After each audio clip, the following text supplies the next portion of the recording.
Good morning, everyone. Uh, yeah, I currently serve as the chairman of the Clinton Bay Port Authority. We've got the 5 board members. After this meeting here, we're going to have our board meeting on Middle Bass Island. Uh, by way of full disclosure, Ralph's accurate. He's my neighbor. I live around the airport. I have a tour business myself, the biplane. I've been flying out of here for over 30 years. Been coming to the island for the last 50 years on a regular basis.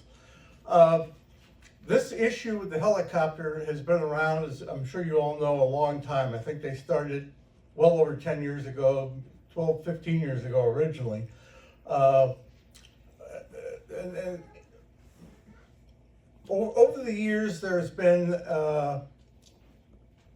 complaints that when the operation starts in the spring, we get, some complaints, and then it dies down. Same thing this year, with the exception of, I heard there was going to be a formal petition and the online issues that came up with the helicopter. I agree with Ralph that the helicopters, it creates noise, it's a high frequency operation. Some of their rides, I calculated out in 2.5 minutes. That's their business model he's operating under. I did want to point out, so everyone's aware, there are limitations about what the Port Authority can do relative to his operation. It is, we take federal funding, we take state funding, and one of the agreements when we sign to get millions of dollars from the federal government and the state is that we're a public airport and we open the airport to any operation. Now, that doesn't mean that it's unlimited and that there's nothing we can do. I'm a retired pilot, and I've been involved with dealing with the FAA on numerous issues for over 40 years. And the problems we have as a local community happen in almost every community that has an airport around it, with noise complaints, complaints about contamination with the fuel. There's all kinds of issues that are brought up, and many communities have successfully, they don't want the airport, and they get the airport shut down to solve the problem. I think we all know how vital the airports are. The Port Authority oversees and operates 3 airports on all 3 islands. We have the mooring buoys downtown. Our source of revenue to do the match to get the FAA funding is pretty much all user fees. The helicopter does contribute to the fees, as does all the pilots that fly in here. Private funds were used to build the hangars, which eventually are actually owned by the Port Authority and will generate rent to the Port Authority, because everyone's goal is to keep taxes low. Our taxes have been reduced 75% over the last 10 years. Because we were able to pay off the debt with the airport property itself, and we restructured our systems on managing the airports. The township is great in providing their personnel for mowing certain level of maintenance. And again, I go back to all those federal and state dollars that we had. So what I'm going to suggest, based on Ralph's petition, and I addressed a couple of legal issues. I'm not sure we heard this thing about starting our own helicopter company. That's the first I've ever heard of that. I don't know where that came from.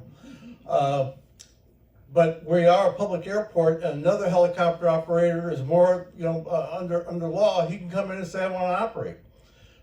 We have some problems with ramp space, how many people we're going to allow to operate.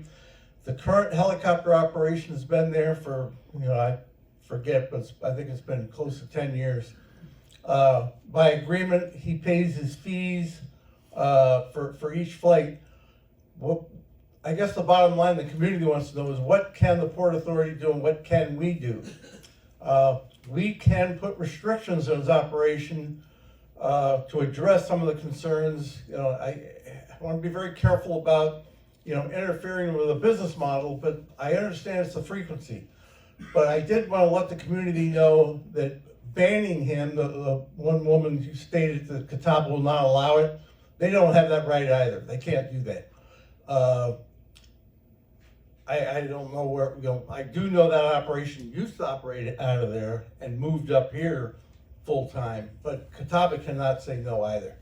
The community, they can go through the process, and certainly people talk about getting lawyers involved. Rudy mentioned about the gas cans, safety concerns. This happens all over the country. People go to the FAA, and it's very common for the FAA to follow, they just follow their regulations. And they allow approved aviation things to take place at a public airport, and they do not put very many restrictions on. I can tell you, I am rated in helicopters and have flown helicopters in the past. Observing his operation, he is complying within the regulatory framework that the FAA has. Having said that, there are things that we can ask that he do. And one thing I do want to at least start here. Anyone that has a home or an area where you're getting high frequency flights, or if there's any flights going directly at an improper altitude over your property, we want to know about it. We will redivert and change that route structure. One of the things, just to let you know that the operator is aware of the noise complaints, because they happen every year, and we communicate those to him. One of the things that he suggested to do, which I don't know how it would fly with the community, but he inquired about putting the barge out in the harbor and operating out of the harbor. All that is transferring the problem to a different part of the island. So I like that idea. But does it solve those of us that live around the airport the problem? Yes. So I guess what I'd like to do is the board, I can promise you we will address this issue, we will accept the petition, and we will have a discussion with the operator. Any other action that wants to be taken, we're open to suggestions, look at things, but I can tell you that we took money from the state and the FAA, and one of the things that we agreed to is to allow an approved aviation business to conduct business out of our airport.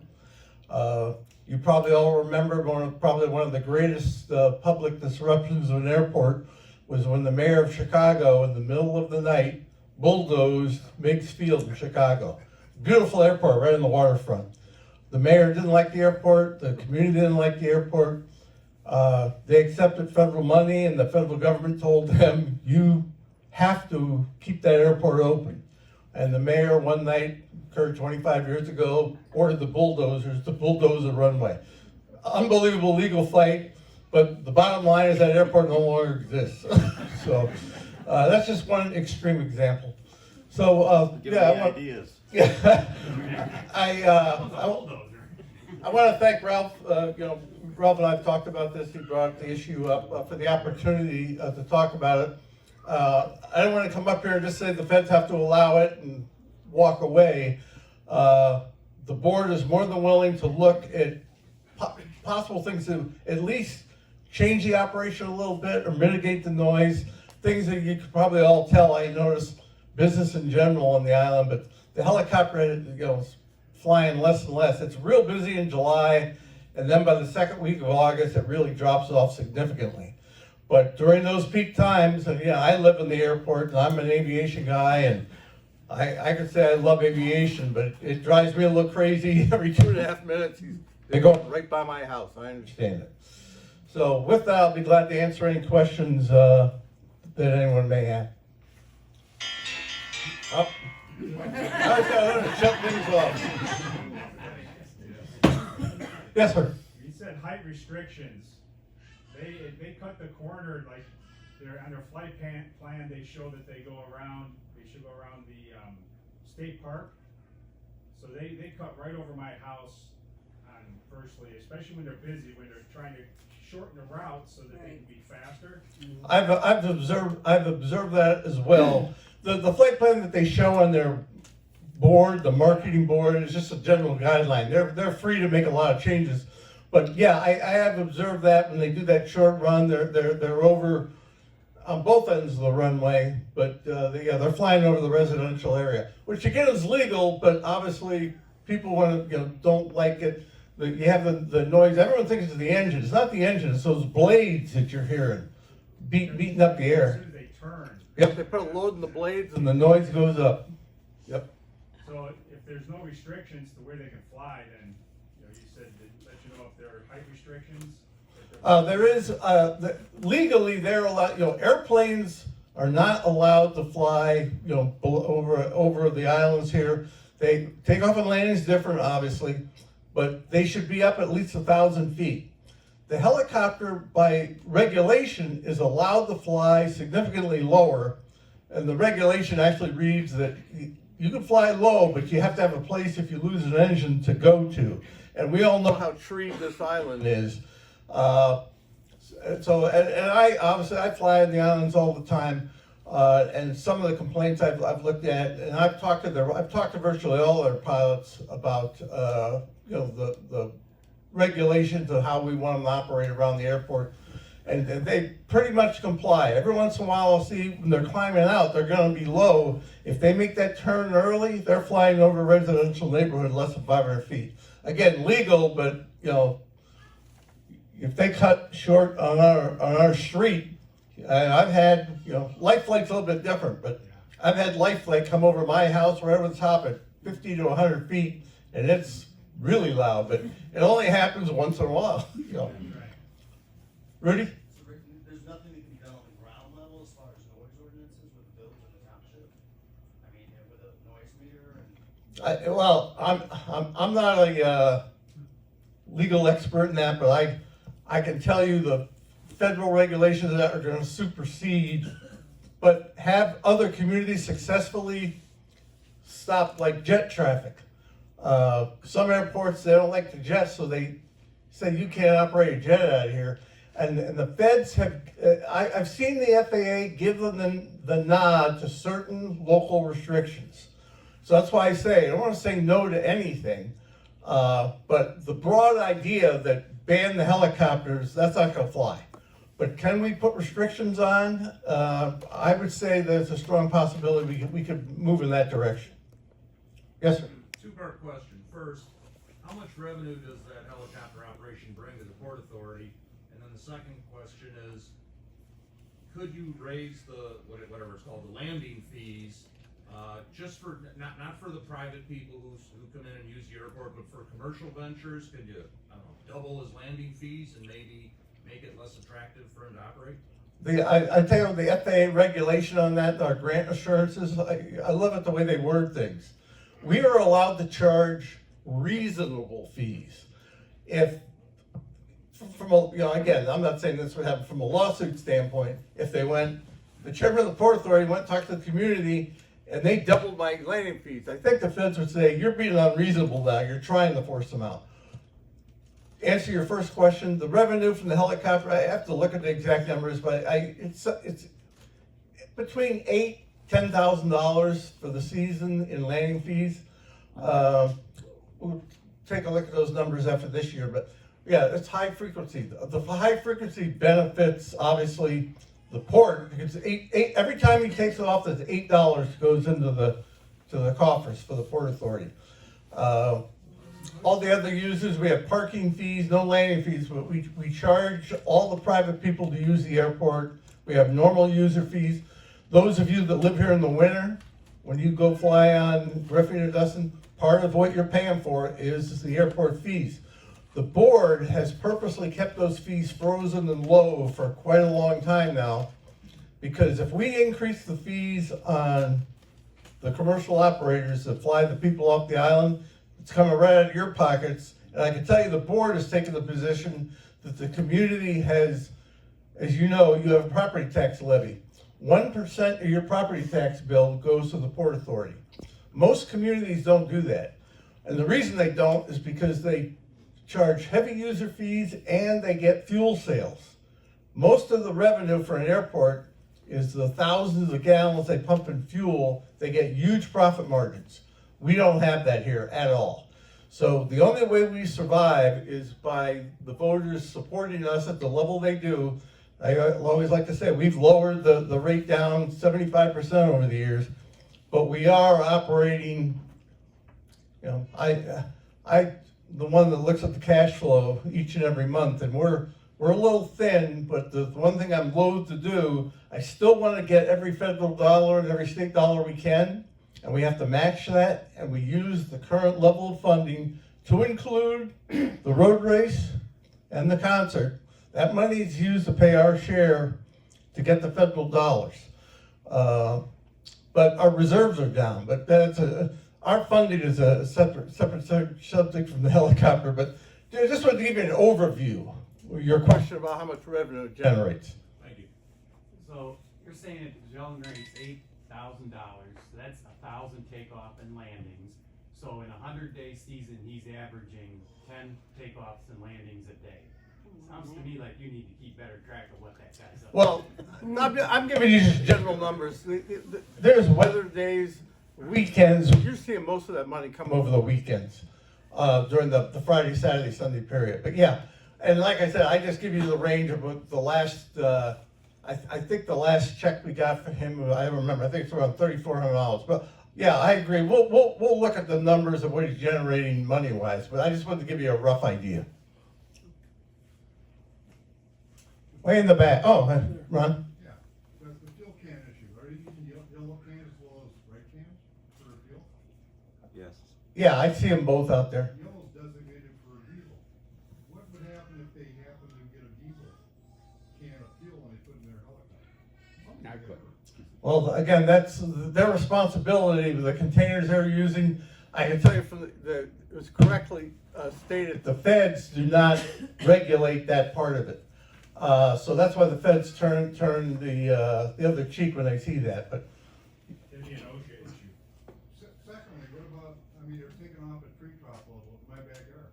They're coming down the runway at treetop level. Can't we regulate that? I've observed his operation off the runway, and like I said, all the operations I see say treetop level. I want to get into an operational discussion on the way the helicopter works, but I haven't seen any operations off that runway that are out of the norm within the range of the way he's supposed to operate. Well, I don't know, but the helicopter allowed to go at treetop level all the way till they get to the trees and take off. I mean, if they lose their engine, they're gonna land on the ferry. Yeah, that's not the way a helicopter works. It's a rotary wing. The faster he goes before he gets altitude gives him energy and speed in the blades that he can transfer to. If he were to lose his engine, and the thing you described, the one good thing about a helicopter, if he were to lose his engine right at the end of the runway before the trees, he has so much speed and energy built up that he could fly it back to his landing spot and do a normal landing. That's operational helicopter things. But the amount of energy that's built up with the speed in the rotor gives him a lot of flexibility. That's why the feds don't think it's unsafe. All right, then one other thing about helicopters for people's education. They land at full power, they take off at full power. An airplane lands at idle. Yep, I agree with you. We got the quietness of you guys landing, but we got the helicopter making this noise coming and going. I agree. That is an issue. You're absolutely right. He's roaring full power to get out of there, and he brings a lot of. He can be at idle coming down the glide path, but once he goes into landing mode, he's got to put it in full power and load the blades again. And makes the noise. I agree. Raj? Just for what it's worth, anyone wonder, the township does not have the ability to pass a noise ordinance because they don't have home rule. Right. So possibly, to me, the only route is the FAA understanding what a public nuisance it is and putting great limitations on it. So the more people that sign that petition and understand how broad this is, the better chance we got. I just because I am familiar with what goes on the rest. As a matter of fact, I have a good friend of mine, retired FAA, dealt in California with all the noise issues in airports. He's coming up to the island tomorrow. We spent a lot of time together and we talk about these issues. But he will tell you, because he's been in all the meetings, the FAA will sit down and listen to the public, but when it comes to this a nuisance argument or lawsuits, in my opinion, I've never seen any of those go anywhere, and I've seen very wealthy communities in California go after the FAA, and I haven't seen a battle like one yet, other than negotiating with the business owners to buy them out or have them move out or shut the airport down. And some communities have even paid the FAA. They're so angry with it that the community writes a check for all the past, they go back so many years for the money that they took, and they do a payment plan, and they shut the airport down. That's happened. It's rare, but it has happened. But again, I don't think, I think the community recognizes, you know, we've made an investment in these airports for the islands for obvious reasons.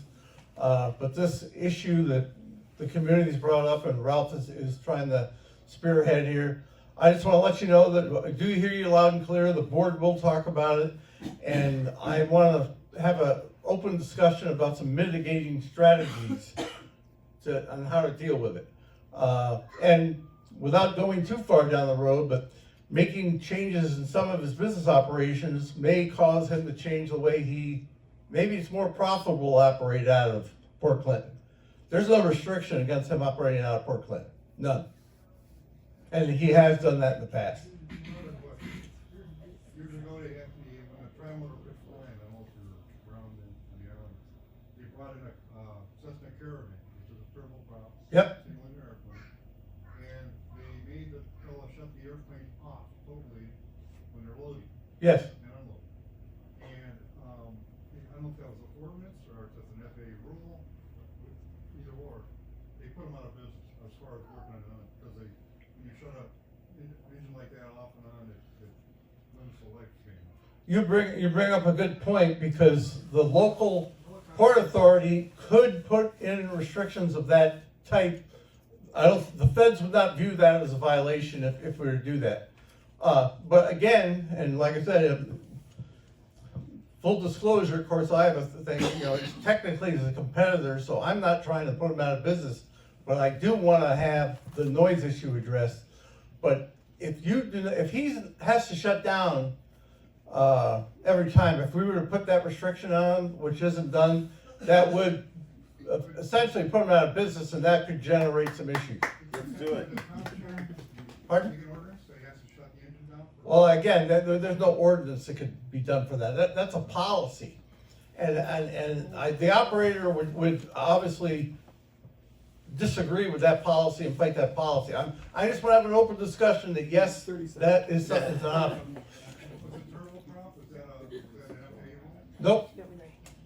That's a policy that the local airport authority has on, you know, whether or not they shut an engine down for loading and unloading. The helicopter operation, because of the, you know, from a regulatory standpoint, he's in compliance with the regulations. And the FAA does not demand that you have it shut down. You know, all of us aboard, you know, the airlines, they don't do it so much anymore, but they have an engine running on a lot of the airlines when you're boarding. It's just, you know, it's the way it's done. Roger? Regarding that Cessna, it was actually the fire department that drove the effort to not let him idle. They obviously they're allowed to have their opinion, but they have no regulatory oversight over the operation of the aircraft. It had a great deal of sway with that decision. Yep. Ma'am? It sounds like a lot of these issues could be mitigated a little bit by the frequency of the flights. If we could just have, you know, let them operate once an hour, it might serve the purpose of saying, you know, it's not profitable. And it's, you know, the noise is lessened, so, you know, it's the frequency out on West Shore that absolutely drives us crazy. No, I understand, and you're right, that kind of restriction would, he would not be able to operate. And again, you get into that, provided, you know, sometimes people just decide it's because of the complaints, because of the issues, and decide to go somewhere else or operate a different way. But if you put that kind of restriction on them, essentially you're putting them out of business. From an economic standpoint, it's not gonna work. The township better have a lot in their legal fees. Yeah, I wanna be careful If you about. start impacting somebody's ability to do business, it is in the regulation, in the guidelines, and you inhabit that, he's gonna sue the township in a heartbeat.